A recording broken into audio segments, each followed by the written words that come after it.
Everyone,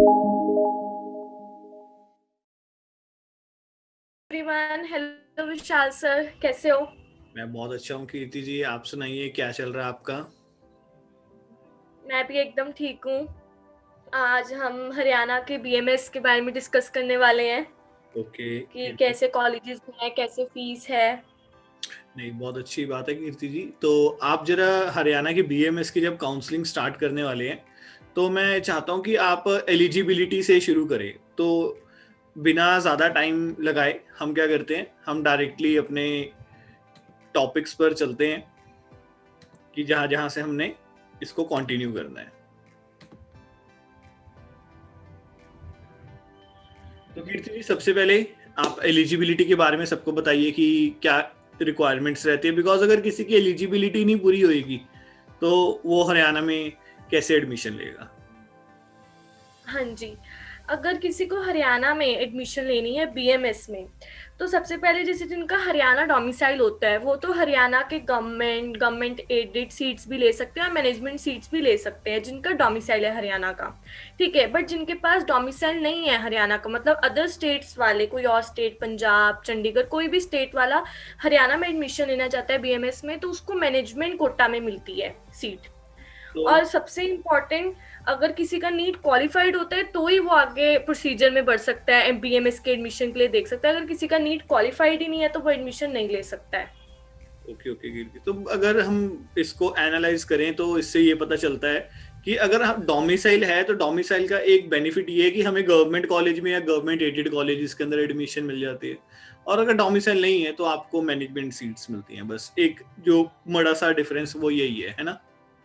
हाँ जी। तो आप व्यूअर्स को बता सकते हैं कि हरियाणा का काउंसलिंग शेड्यूल कैसे है?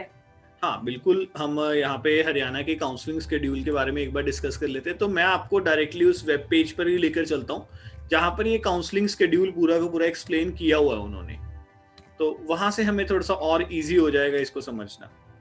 तो यहाँ पे आप देखिए कि जो काउंसलिंग डेट्स हैं, वो 11 तारीख को रजिस्ट्रेशन शुरू होगी थी और 18 जनवरी तक वो रजिस्ट्रेशंस चल रही हैं। तो कोई भी बच्चा जो रजिस्ट्रेशन करना चाहता है उसके लिए यहाँ पर वेबसाइट बताई गई है skau.ac.in, या फिर आप जो उसके नीचे वेबसाइट दी हुई है वहाँ पर जाकर आप रजिस्ट्रेशन कर सकते हैं।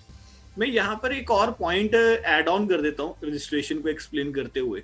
मैंने बहुत बार ऐसा देखा है कि रजिस्ट्रेशन प्रोसीजर है तो वैसे बहुत इजी, बेसिक, सिंपल है, बट स्टिल जब हम फॉर्म फिल करने लगते हैं ना तो बहुत सारे पेरेंट्स से या बच्चों से गलती हो जाती है। या बहुत सारे बच्चे क्या करते हैं कि एक नॉर्मल से साइबर कैफे में जाते हैं, उसको कहते हैं कि भाई फॉर्म फिल कर दे।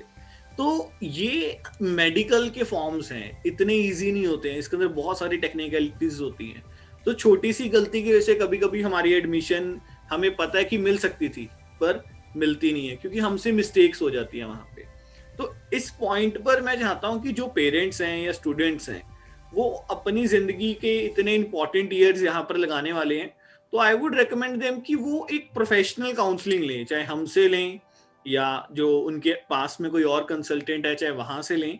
ठीक है, बट आप यहाँ पे एक प्रोफेशनल काउंसलिंग लीजिए, उनको कीजिए कि हमारा फॉर्म फिल करें, उनसे आप टाइम टू टाइम गाइडेंस लेते रहिए। तो यहाँ पर हम बात कर रहे हैं कि जो रजिस्ट्रेशन है वो 11 जनवरी से 18 जनवरी तक चलेगी, और जो पीडब्ल्यूडी में डिसेबिलिटी वाले कैंडिडेट्स हैं उनकी 12 जनवरी ऑनवर्ड्स हैं। 19 जनवरी को क्या होगा, आपकी लिस्ट अपडेट हो जाएगी कि जिन जिन बच्चों ने अपने आप को रजिस्टर करवा लिया है या फिर जो बच्चे इस राउंड के अंदर हरियाणा बीएमएस में एडमिशन लेने के लिए एलिजिबल हो गए हैं। अगर किसी बच्चे को लगता है कि नहीं मेरा लिस्ट में नाम नहीं आया, मैंने तो रजिस्टर भी किया था, फीस भी पे करी थी, तो वो बच्चे क्या कर सकते हैं, जो गिवन ईमेल एड्रेस दिया हुआ है वहां पर अपनी ग्रीवेंसेस भेज सकते हैं। और 19 के बाद 21 को हमारी प्रोविजनल अलॉटमेंट लिस्ट जारी हो जाएगी, जिसमें बताया गया होगा कि भाई हमें कौन से कॉलेजेस मिले, और अगर उसके अंदर भी किसी बच्चे को ग्रीवेंसेस हैं तो गिवन ईमेल एड्रेस पर भेज सकता है। और 23 तारीख को हमारे को फाइनल अलॉटमेंट लिस्ट आ जाएगी। 8th पॉइंट में उन्होंने डॉक्यूमेंट वेरिफिकेशन के बारे में बताया हुआ है। तो आपको डॉक्यूमेंट वेरिफिकेशन करवाने जाना होगा, कौन से डॉक्यूमेंट्स लगेंगे, क्या प्रोसीजर होता है, इसके ऊपर मैं और कीर्ति आपके लिए एक स्पेशल वीडियो भी तैयार कर देंगे, क्योंकि एक बहुत बड़ा प्रोसीजर है। तो अभी मैं आपको उस चीज पर नहीं लेकर जा रहा हूँ, I am just telling you about the counselling schedule कि भाई काउंसलिंग शेड्यूल होता क्या है। तो आई होप कीर्ति ये काउंसलिंग शेड्यूल सबको इजी फॉलो अप हो गया होगा। इसमें मैं एक चीज आपसे पूछना चाह रही थी कि काफी ऐसे स्टूडेंट्स होंगे आगे चल के कि जो रजिस्ट्रेशन करना भूल गए होंगे फर्स्ट राउंड में, या बहुत कुछ भी हो सकता है किसी भी रीजन से, तो क्या वो फिर राउंड 2 या मॉपअप में रजिस्ट्रेशन कर सकते हैं? बिल्कुल कीर्ति, अगर किसी बच्चे की किसी भी कारणवश कोई वो रजिस्ट्रेशन नहीं करवा पाया, तो यहाँ पर उसको दोबारा से चांस मिलेगा कि वो अपनी फ्रेश रजिस्ट्रेशंस भी करवा सकता है। वो मॉपअप राउंड में भी फ्रेश रजिस्ट्रेशंस करवा सकता है, राउंड 2 के अंदर भी फ्रेश रजिस्ट्रेशंस करवा सकता है, और अगर किसी बच्चे ने ऑलरेडी रजिस्ट्रेशन करवा रखी है तो उसको फर्दर राउंड्स में पार्टिसिपेट करने के लिए दोबारा से न्यू रजिस्ट्रेशन करवाने की जरूरत नहीं पड़ेगी। ओके।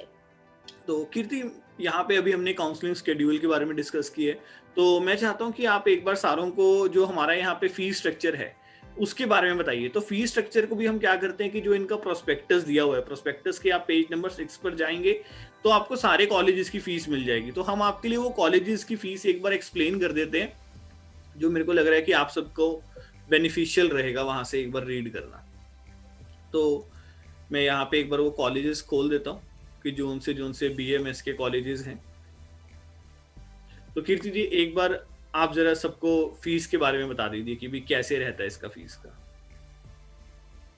अगर फर्स्ट ऑफ ऑल हम गवर्नमेंट कॉलेज की बात करें, जैसे हरियाणा में जो श्री कृष्णा गवर्नमेंट आयुर्वेदिक कॉलेज है कुरुक्षेत्र में, हाँ इसकी जी। जो ट्यूशन फीस है वो लगभग 5000 है, और अदर चार्जेस जो उसके रहते हैं 10,482 रहते हैं। तो टोटल पर एनम ज़्यादा नहीं है, 15,482 का बनता है ओके, तो ये काफी कम पर ईयर। फीस है, तो इसकी ऑब्वियसली की भी बहुत सारे बच्चों की पहली प्रेफरेंस होती होगी कि मैं इसी कॉलेज के अंदर जाऊं। हाँ, फिर उसके बाद अगर मैं दूसरे कॉलेज की बात करूं, SMM institute of Ayurvedic Tanpur Kalan Sonipat, इसकी जो पर एनम की ट्यूशन फीस बनती है वो है 67,500।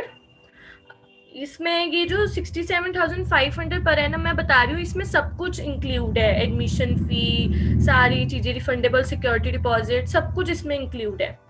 हम देख भी सकते हैं यहाँ पर कि जो उन्होंने काफी स्प्लिट अप किया हुआ है, ट्यूशन फीस के बारे में बताया हुआ है और जो बाकी सारे खर्चे हैं उन सब के बारे में भी बताया हुआ। तो I think it is very much clear कि वो 67,500 बन कैसे रहा है।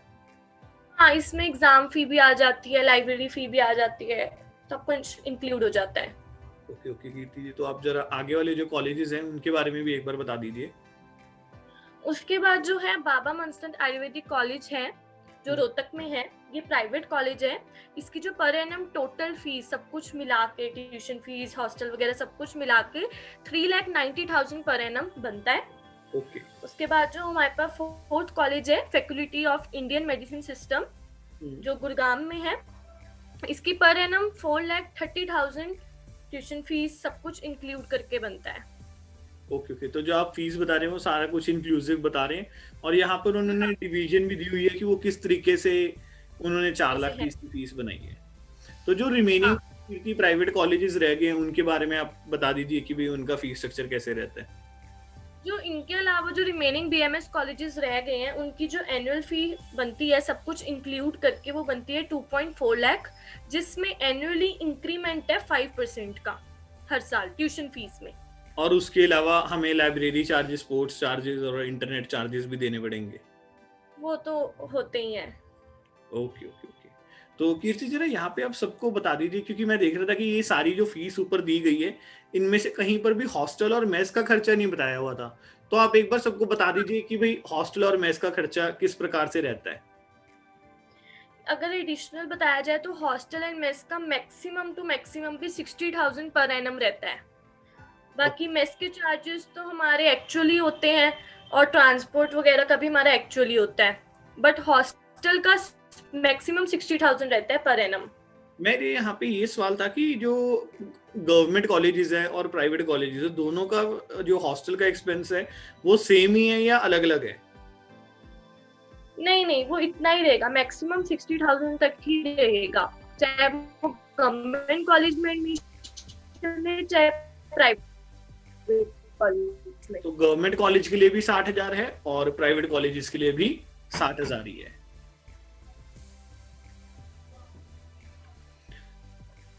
है ना कीर्ति जी? तो इसके बाद देखो, अगर बच्चे फीस वगैरह, हॉस्टल मेस वगैरह सबका खर्चा तो बच्चों को पता चलना ही चाहिए। बट मेन है कि जब स्टार्टिंग में वो रजिस्ट्रेशन करवाते हैं तो सिक्योरिटी डिपॉजिट एकदम मेन फैक्टर होता है स्टार्टिंग में, इनिशियली यही लगता है। तो आप इसके बारे में थोड़ा सा बताएं। हाँ जी, बिल्कुल, मैं उसके बारे में शेयर करता हूँ। अंदर आपको कोई भी सिक्योरिटी डिपॉजिट देने की जरूरत नहीं है। क्लियर?